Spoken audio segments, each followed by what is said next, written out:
So, hi, I think most of you know me. My name is Nada. I'm the director of the El Sarkal Arts Foundation.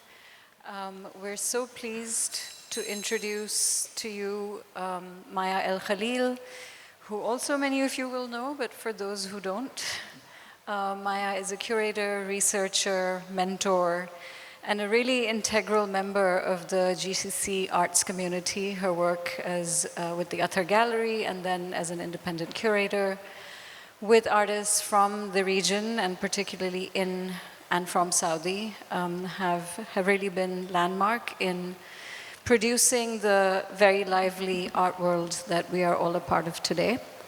Maya is going to share today a project that is very close to her heart. I will let her tell you a bit more about the project itself, but I just also wanted to say that obviously there's overlap between the artists she's interested in and people that we either know or would like to know, but also that the whole ethos of the project she's going to talk about is still very resonant. I also should add that Maya has also been a member of our selection committee for the last 2 years, so a lot of our discussions behind the scenes have been, I guess, not visible, so it's really great to have her actually talk about her own practice today. So over to you, Maya. Thank you. Sorry, I'm having a problem to open my computer, just a second. So while we're getting that sorted, just to say that Maya is going to make a brief introduction, and then we are going to watch the film Take Me to the River. And after that, a more in-depth presentation, and then we'll have a discussion. It's too close. I need to see. Thank you.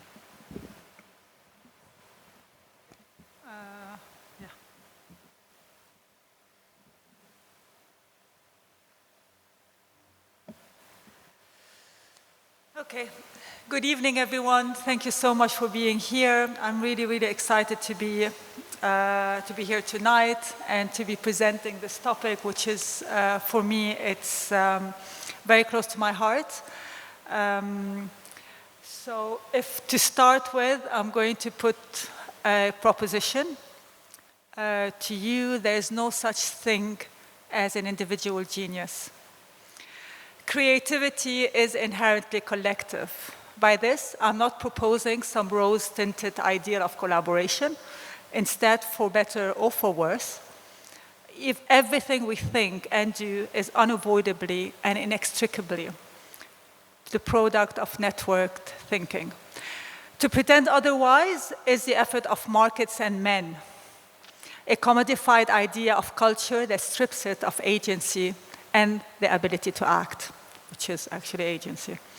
The idea of the lone genius is something markets and society have created to sell culture as a product. In reality, creativity comes from the complex, often messy way we are connected to each other and the world around us.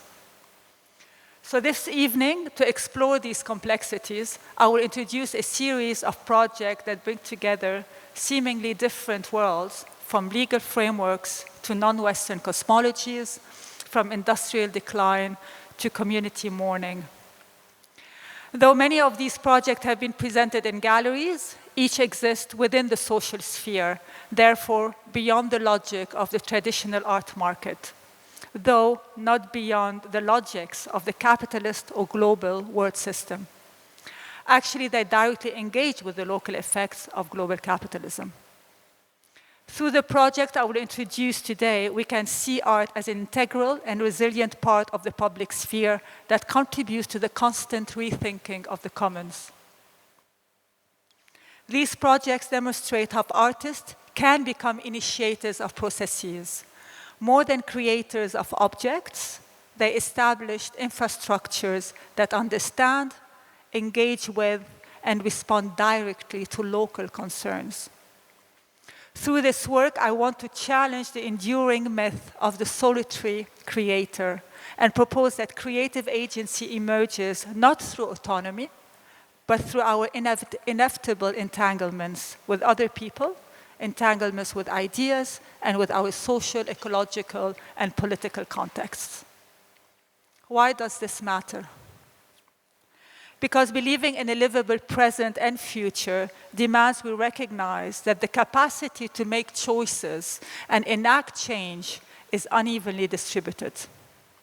That we all have equal agency, and that there is any such thing as individual genius or interconnected myth.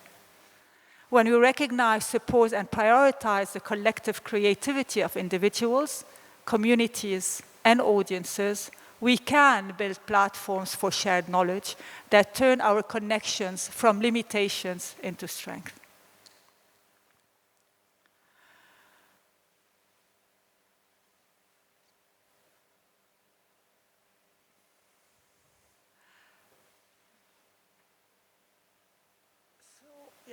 I'll go back to that. Of genius and scenius. Scenius is a term coined by musician Brian Eno to describe the communal and collaborative intelligence that gives rise to artistic innovation. In an era of rapid cultural change, I want to make the case for embracing the ethos of scenius and resisting the seductive, limiting, and ultimately fictitious idea of the lone artist genius. Eno's point is that the lone genius ideal doesn't align with how artistic or cultural activity works in reality. In his words, what really happens was that there were sometimes very fertile scenes involving lots and lots of people, some of them artists, some of them collectors, some of them curators, thinkers, theorists, all sorts of people who created a kind of ecology of talent. And out of that ecology arose some wonderful work. Eno calls the collective creative intelligence of an artistic community scenius. And he argues it's ultimately more important than the efforts of any single person. Let's forget the idea of genius for a little while, he says. Let's think about the whole ecology of ideas that give rise to good new thoughts and good new work. I want to focus here on the idea, on the word ecology.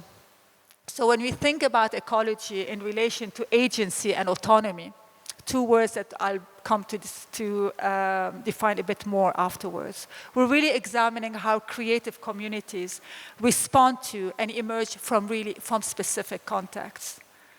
The same way as natural ecosystems adapt to their environments, and these environments inform how people live, artistic communities develop, and in response to their political, to their social and cultural conditions. So agency is about how we navigate and influence these connections and conditions. So now we need to do a few definitions then. Let's consider the terms at stake here. Agency and autonomy. There is overlap, so much so that they have become interchangeable and interdependent. To be autonomous, from the Greek auto, self, and nomos, law, suggests that we have found ways to be self-determined, to live by our own laws. Agency, from the Latin agere, is meaning that to set in motion, to drive forward, but has come to be associated with such independence. But this association itself reveals cultural bias. Why should the capacity to act require complete self-governance? And does that their conflation imply that those who do not live by their own laws have no capacity to act? Which is very much a governing principle that would suit hierarchical social orders of domination and control.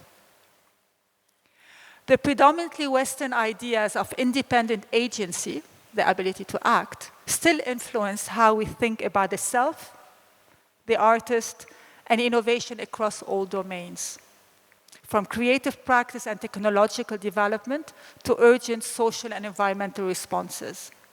These mythological, often male and always ultimately financially driven frameworks limit both how we validate creative work, and how we imagine solutions to our most pressing challenges. So before we look into some examples, some detail, at the detail of some works, let's be clear about what's at stake here.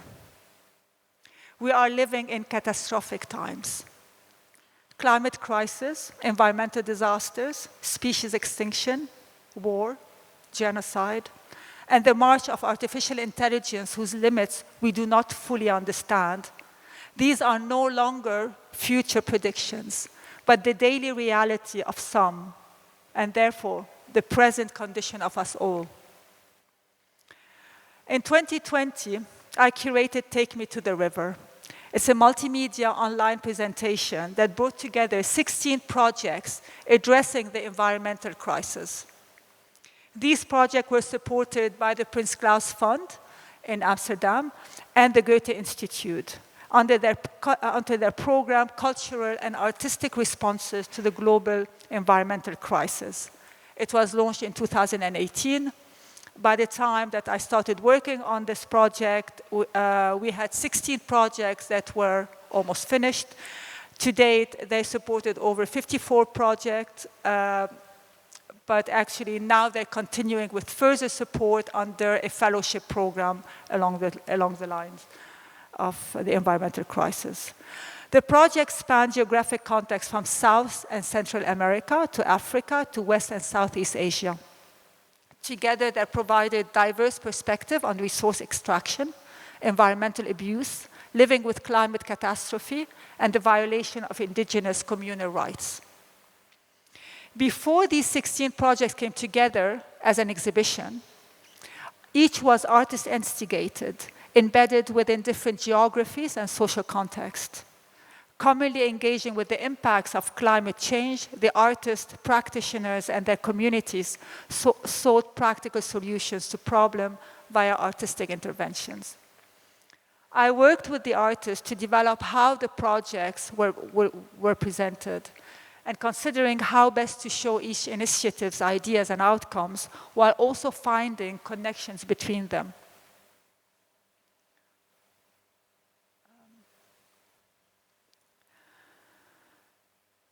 As I hope it will be apparent in the film that we're going to show in a bit, despite different contexts and worldviews, shared approaches to engagement, knowledge, and best practices emerged. These common areas of concern became thematic groupings that unified elements and ideas from each. We have identified 5 groups, the first being subject of rights, looking at nature that has its own rights. The river has the right to flow, the forest the right to breathe.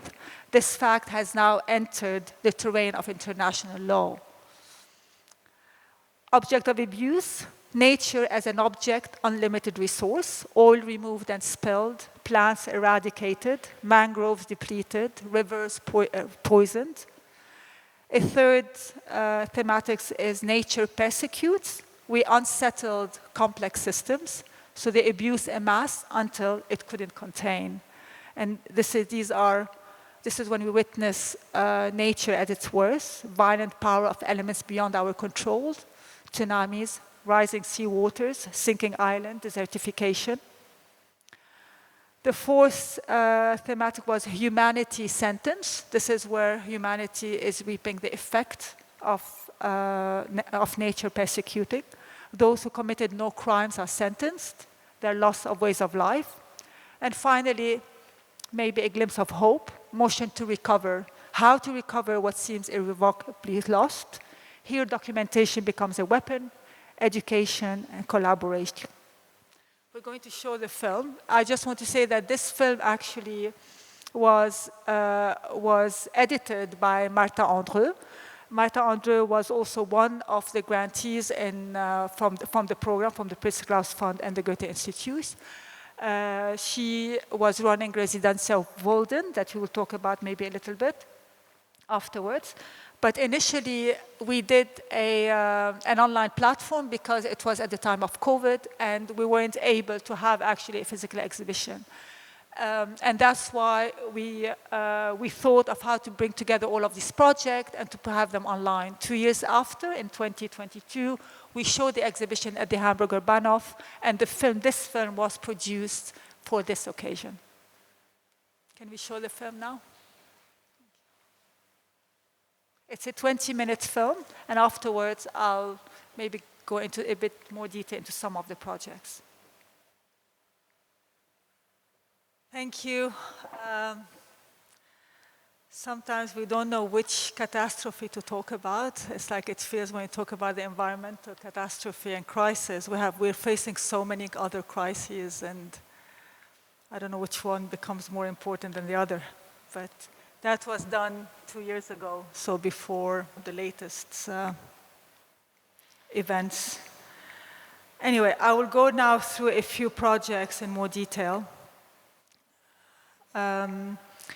As shown in the Secret Sarayaku project initiated by Misha Vallejo,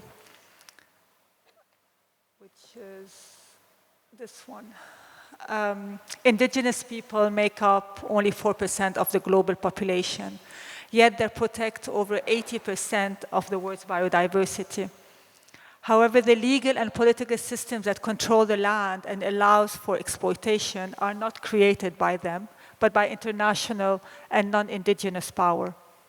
Many of the works in the exhibition explore new forms of agency, turning systems of destruction into tools for care and resistance. And these include things like giving a river legal rights and using digital platforms and media networks to actually support environmental and social justice. So Misha Vallejo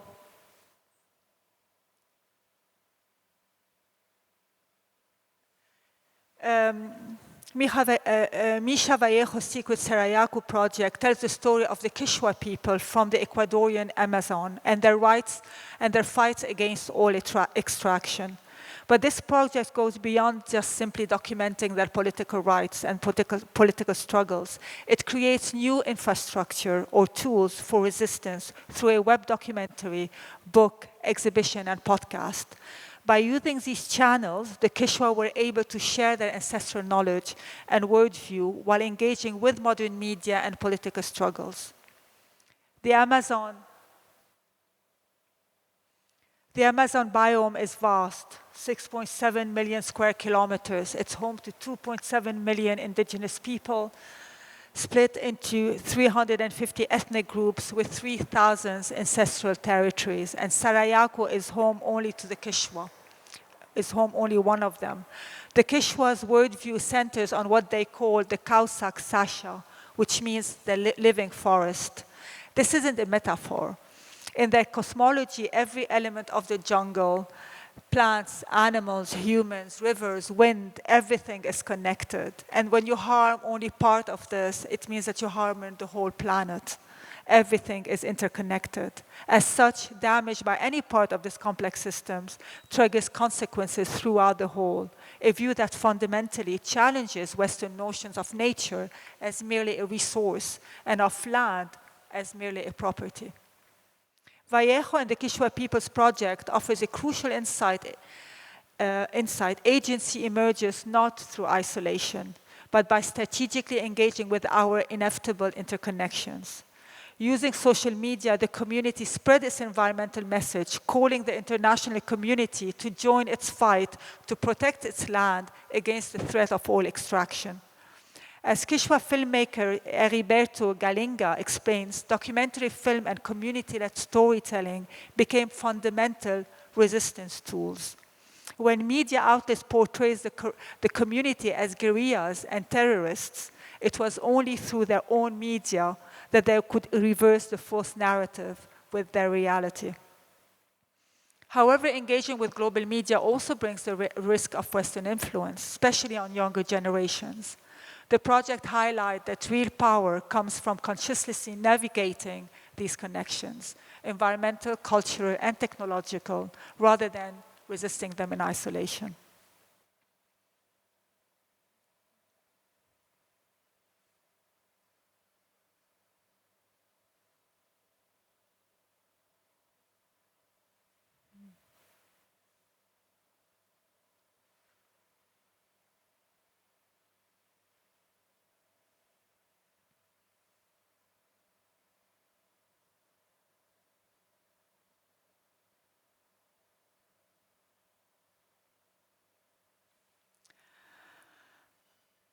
From the River Residencias Walden, and this is the project that was run by Martin Andreu, the filmmaker who edited this film. In Colombia, the From the River project by Residencias Walden also shows how local struggle can use global legal systems to protect nature and communities. In 2016, the Atrato River was legally recognized as a living being by the Colombian Constitutional Court. This meant that the river was granted legal rights, just like a person.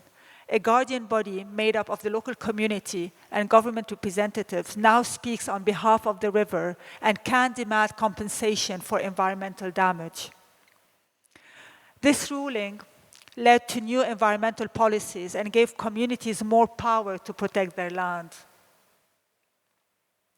This case came out of armed conflict and illegal mining, which destroyed the river and harmed the indigenous and Afro-descended communities that depend on it. By recognizing the river as a legal subject, the court also acknowledges the deep connection between the people and the environment, where everything is seen as interconnected.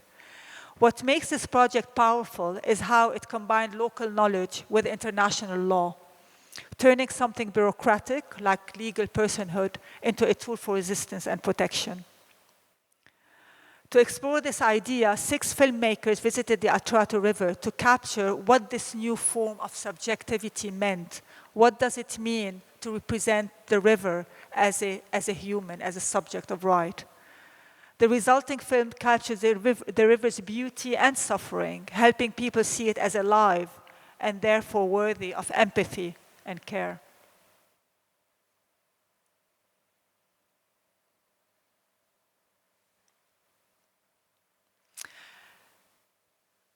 Landscape of care, unlike the Kishwa people's use of modern technology or Residencias Walden's work with legal systems, Moroccan architect Salima Naji's project, Landscapes of Care, focuses on traditional knowledge to tackle today's challenges. In the desert, where climate change is felt most intensely, Naji sees wisdom in ancient desert-adapted architecture. By learning from these techniques, she shows how creativity can come from working with local knowledge and community practices. One powerful example is her work with collective granaries, which she sees not as old, forgotten spaces, but as social institutions that hold food traditions and systems of local democracy and culture. And so by working closely with the local communities, Naji helped revive and strengthen local connections. Now, throughout this work, Naji highlights how architecture is deeply connected to the land and the people who built it, proving that real creativity comes from engaging with communities and their knowledge systems. This is not a project that preserves traditional construction methods for any aesthetic or archival reasons, but to sustain a whole world of social relations and collective knowledge that make the techniques meaningful. Landscape of Care recognizes creative agency as the entanglements of material, techniques, and community practices.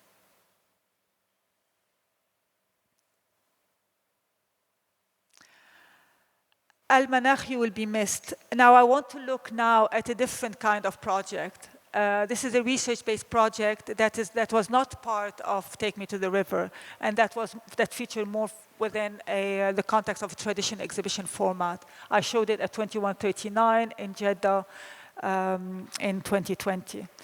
Al-Manakhi will be missed is a project by Alaa Tarabzouni and Fahad bin Nayef. It archives and documents the history of Al-Manakh, a neighborhood in Riyadh that grew around the Yamama Saudi cement factory, which was founded in 1960. Now, the factory produces 18,000 tons of cement per day, but actually it is the factory that primarily was responsible for building Riyadh to the way it is today. Rather than just focusing on the environmental damage caused by the factory, the artist chose to document the stories of the people and ecosystems that became intertwined with it. Using photographed, filmed, and found objects, they archived the whole ecology of the place, everything from plants to debris, all covered in the fine dust of the factory. showing how the neighborhood's identity became one with the industry. This poses a question. How can we frame a definition of ecological art relevant to complex context? Alaa and Fahad focus on interdependence, for better or worse, challenging conventional approaches by resisting a simple narrative of destruction. Their approach acknowledges that complex relationships and emotional ties people have with industrial spaces, even when those spaces cause them harm.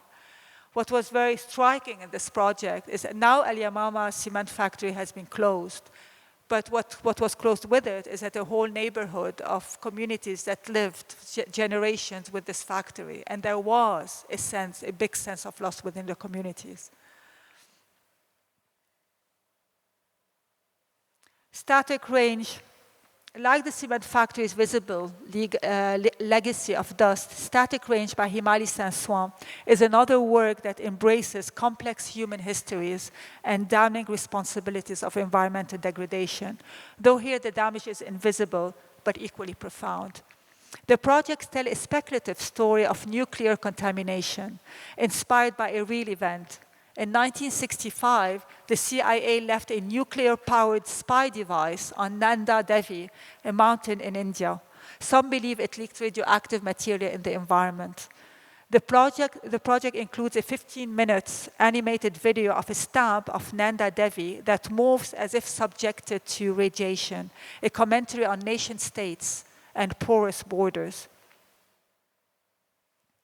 These human histories move across geographies and through time, in contrast to the slow, immovable presence of the mountain, enduring and beyond the temporality of human concerns.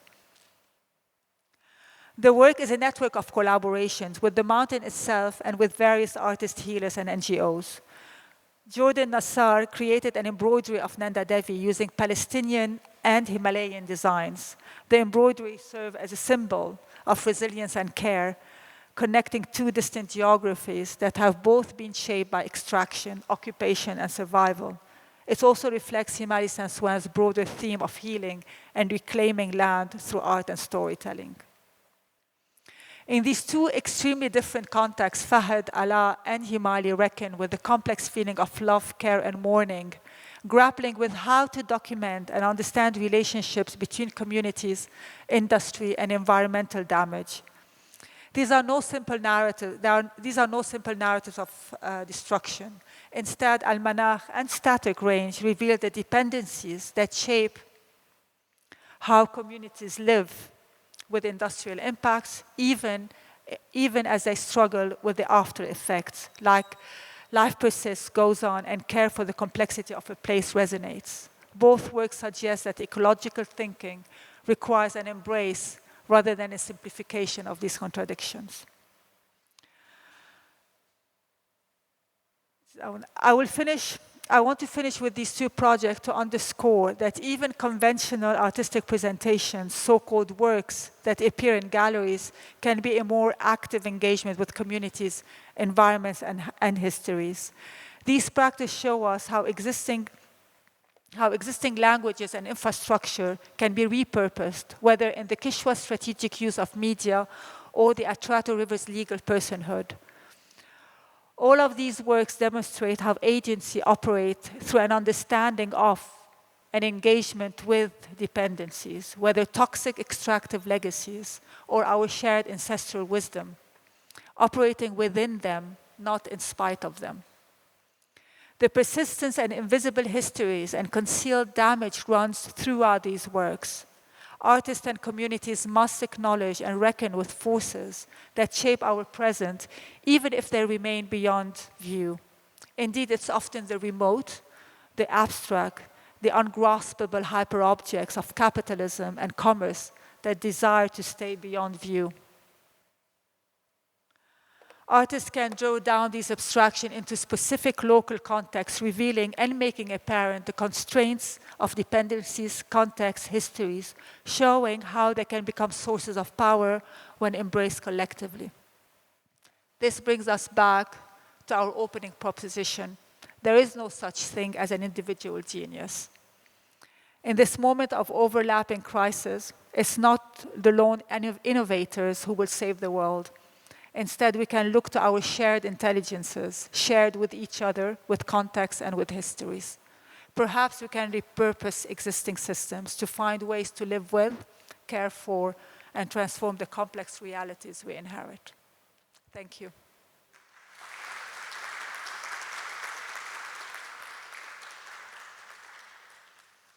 Any questions?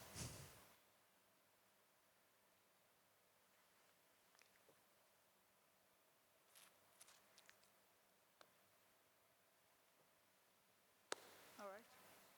Okay. Thank you. Thank you so much. It was really interesting.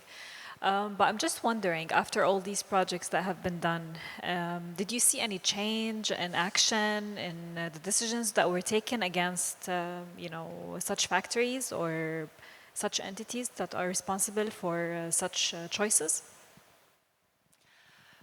There were some changes that took place. For instance, the case of the Kishwa people, actually, it's because they were able to, and the work of Misha Vallejo within these communities, helping them develop use technology to actually really put out their stories internationally. It actually helped their case within the courts of Ecuador, and they were able to win some of these case against extraction. So some of them did work.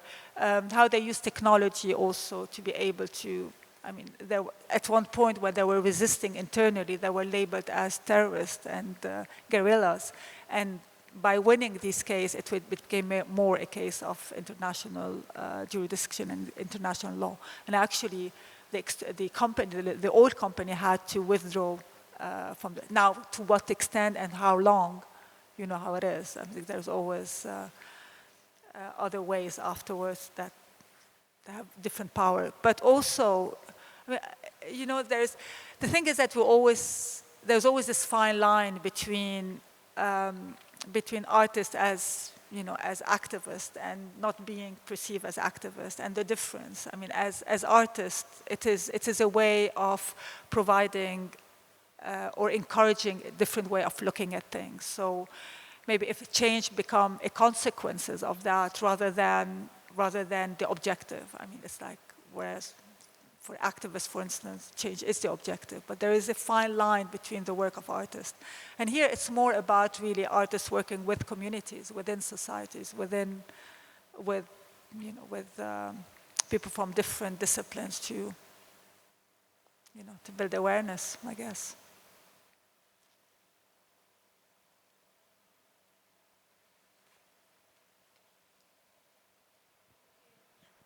Hi.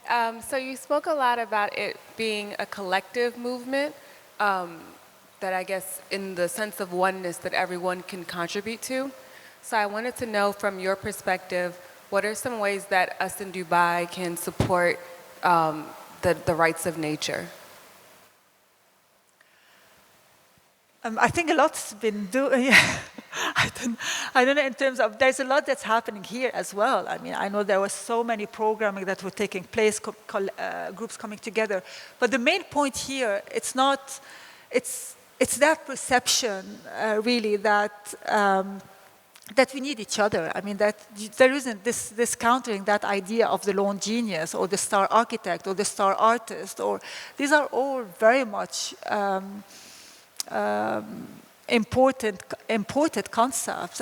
We also within we operate as communities, and we can only operate as communities because the scale of what we're facing is so large, so big. So we need all our resources, this basically all of these projects that operate within communities and they are learning from local knowledge, from indigenous knowledge, from existing knowledge, rather than and the artists are not forcing a certain proposition, but they're actually working together to find what is suitable, what is meaningful. There are a lot of things that you can do. first of all, you're here to start with, so that you're already in this community.